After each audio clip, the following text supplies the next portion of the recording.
Selamat datang kembali di channel favorit Anda, SMC Media Visitama, sebuah channel yang akan mengajak Anda berjalan menelusuri jejak kejayaan Nusantara pada masa lalu. Kali ini, kita akan berjalan melangkahkan kaki menuju Kerajaan Majapahit di abad 13 Masehi untuk melihat kembali berbagai catatan kuno tentang harta karun Majapahit yang ada pada saat itu.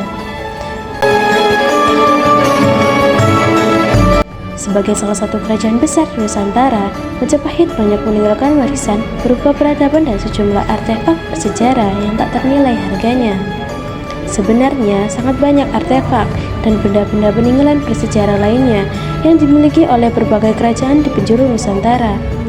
Akan tetapi, dikarenakan berbagai macam sebab, hingga saat ini harta yang tak ternilai itu sangat sulit ditemukan.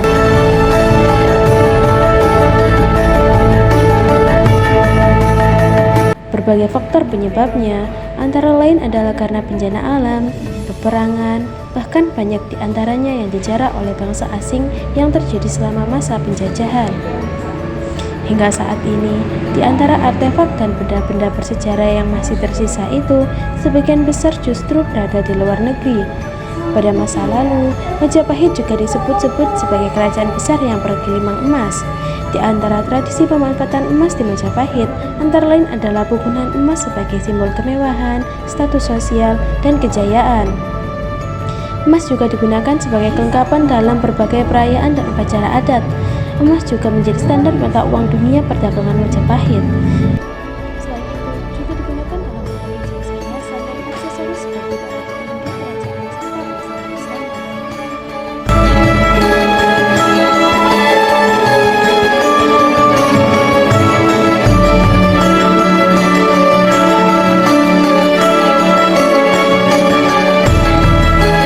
Bukan hanya itu, pada zaman Majapahit emas juga digunakan sebagai penghias kereta kuda para bangsawan dalam iring-iringan perjalanan resmi kerajaan. Juga digunakan dalam berbagai bentuk peralatan pesta dalam jamuan resmi tamu-tamu kerajaan. Kerajinan emas pada masa Jawa kuno sebenarnya telah berkembang beberapa abad sebelum era Majapahit. Catatan lain tentang perhiasan emas di Nusantara dapat dilihat pada prasasti Taji yang dikeluarkan oleh Rakyat Iwatupihang pada tahun 901 Masehi. Pada prasasti itu diuraikan tentang tata upacara penetapan Sina, yakni pembangunan sebuah daerah pertikan di desa Taji.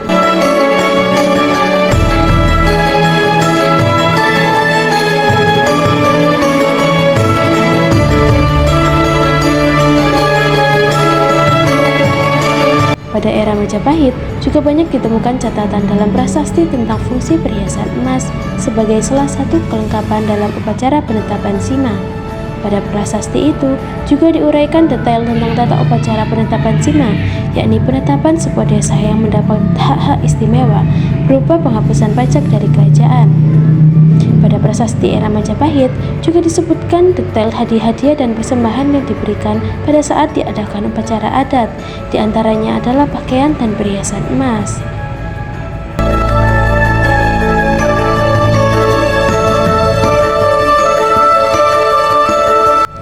Berbagai berita dan catatan dari negeri Cina juga menyebutkan bahwa Raja Jawa sangat kaya.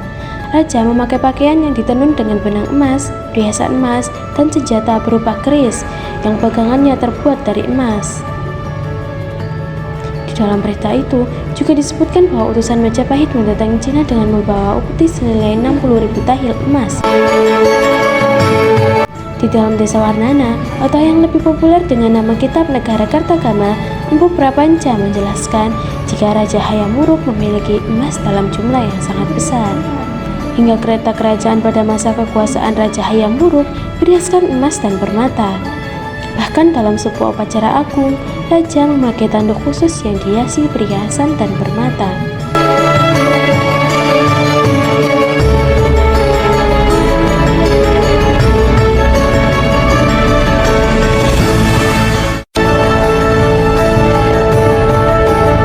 Tidak hanya raja, tapi para pejabat dan bangsawan istana juga banyak memiliki benda dan perhiasan yang terbuat dari emas. Mereka menggunakannya sebagai identitas kebesaran dan status sosial untuk membedakan kedudukan antara bangsawan dan rakyat biasa.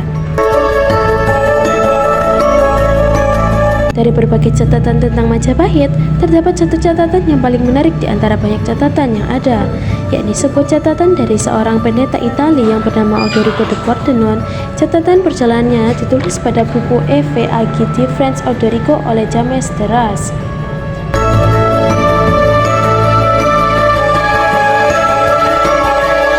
Buku Acca Transvalence Anthology ini dianggap sebagai catatan penting yang menggambarkan tentang kondisi Majapahit pada masa lalu. Perjalanan Odorico de Pordenone ke Majapahit diperkirakan terjadi antara tahun 1321 hingga 1322 Masehi, yakni pada saat Majapahit diperintah oleh Prabu Srijayanegara. Menurut Odorico, istana Majapahit adalah istana Raja Jawa terbesar dan paling menakjubkan yang pernah dilihatnya, karena istana Majapahit dipenuhi dengan perhiasan yang terbuat dari emas dan perak. Emas tersebut melapisi dinding bagian dalam istana, berupa gambar para ksatria.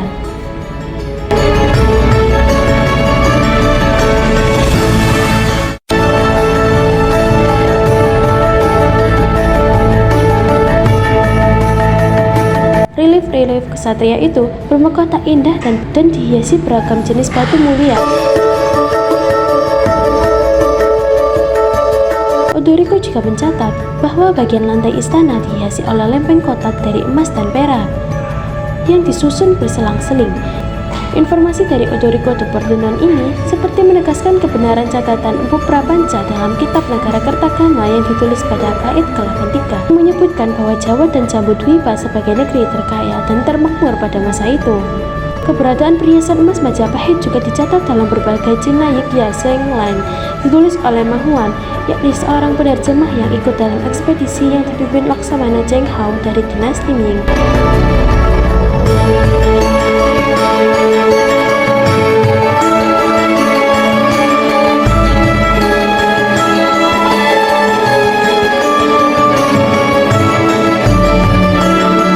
Catatan Mahuan yang ditulis abad ke-5 Masehi juga berisi tentang penggunaan perhiasan emas oleh raja dan para bangsawan pada saat itu. Tommy Pires, penjelajah dari Portugis sekitar tahun 1513 Masehi, melintas secara langsung keberadaan emas yang jumlahnya sangat banyak pada masa kunjungannya di Pulau Jawa. Dalam buku Summa Oriental, Pires menyebutkan bahwa emas di Jawa tersedia dalam jumlah besar dengan kualitas yang baik dan harga yang murah. Melihat seorang raja di pedalaman Jawa mempunyai banyak perhiasan emas, logam mulia itu digunakan oleh para pengawal dan pasukan raja yang jumlahnya diperkirakan sebanyak 2000 orang dalam berbagai bentuk hiasan tubuh, aksesoris senjata, keris, tombak, dan pedang. Lengan mereka juga dihiasi gelang emas dan perak.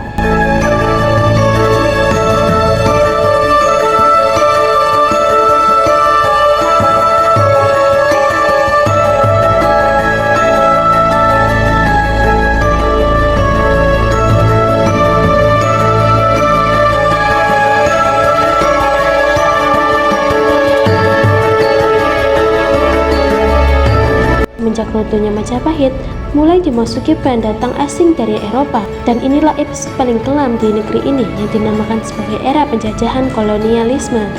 Belanda yang tercatat sebagai pendatang paling awal dalam kurun waktu selama ratusan tahun, ternyata banyak membawa benda-benda peninggalan Majapahit dan diangkut ke negerinya.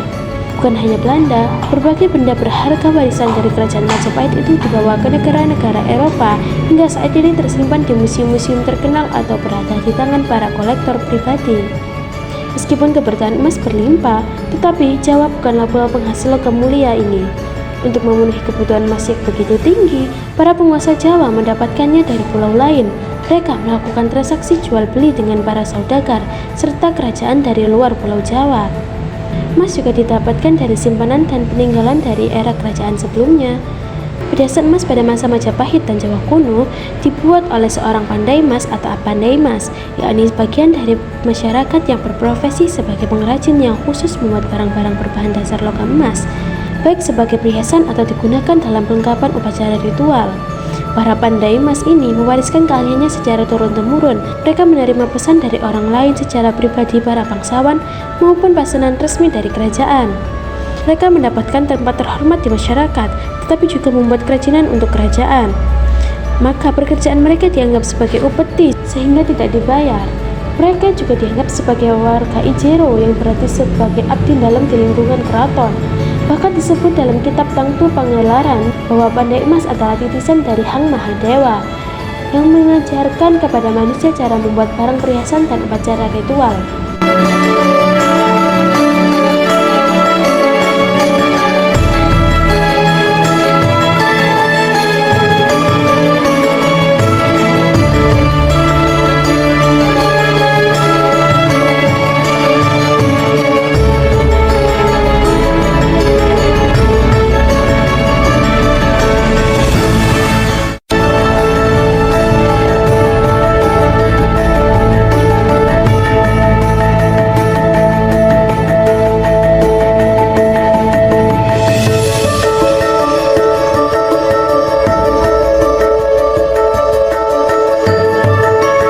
Jejak Majapahit juga bisa ditemukan pada berbagai unsur-unsur bangunan dan berbagai candi yang masih terpendam di bawah puluhan desa yang tersebar di berbagai kabupaten di wilayah Jawa Timur. Salah satu peninggalan Majapahit yang terletak di Mojokerto adalah Desa Kemasan. Dinamakan Kemasan karena terdahulu desa ini dikenal sebagai penemuan emas dalam jumlah besar yang terkubur di dalam tanah desa ini. Juga pernah dijadikan sebagai tempat konservasi pusaka kuno oleh Harry M. Chinpon, seorang arsitek Hindia Belanda yang saat itu bekerja sama dengan Adipati Mojokerto, Romojoyo Adinegoro. Dalam konservasi dan penelitian itu, Henry menemukan banyak situs terpendam dan berbagai artefak lain dan banyak diantaranya berlapiskan emas.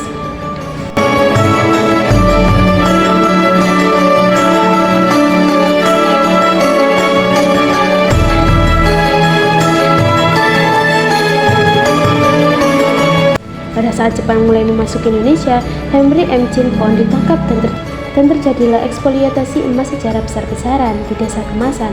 Pasca kemerdekaan secara kasat mata, emas-emas tersebut sudah tak lagi dapat ditemukan di wilayah Kemasan. Akan tetapi hingga saat ini belum dapat diketahui dengan pasti penemuan emas yang legendaris itu. Desa Kemasan juga pernah menjadi salah satu perkampungan kuno para pengrajin emas pada masa Majapahit. Arti nama Kemasan oleh berbagai pihak diduga berasal dari banyaknya emas yang ditemukan di daerah itu. Pada saat dilakukan penggalian tanah yang dilakukan oleh masyarakat setempat, itu banyak benda-benda bersejarah berupa emas dan artefak-artefak lain peninggalan leluhur Nusantara. Patut disayangkan hingga saat ini banyak benda di museum-museum mancanegara ataupun menjadi koleksi-koleksi milik pribadi. Jika hal ini terus terjadi, maka bukan hanya mustahil apabila hilangnya jejak-jejak peradaban karya-karya besar para leluhur Nusantara di masa yang akan datang.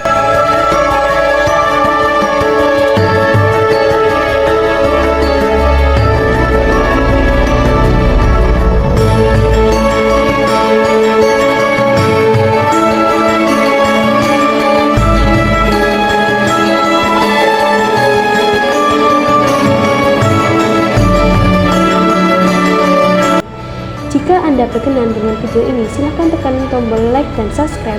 Jika Anda bermurah hati untuk membagikan tayangan video ini, silahkan tekan tombol share. Dan jika Anda berbaik hati berinteraksi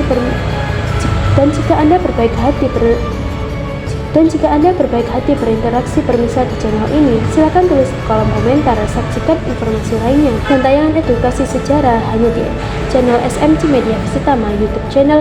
Terima kasih dan sampai jumpa dalam perjalanan berikutnya.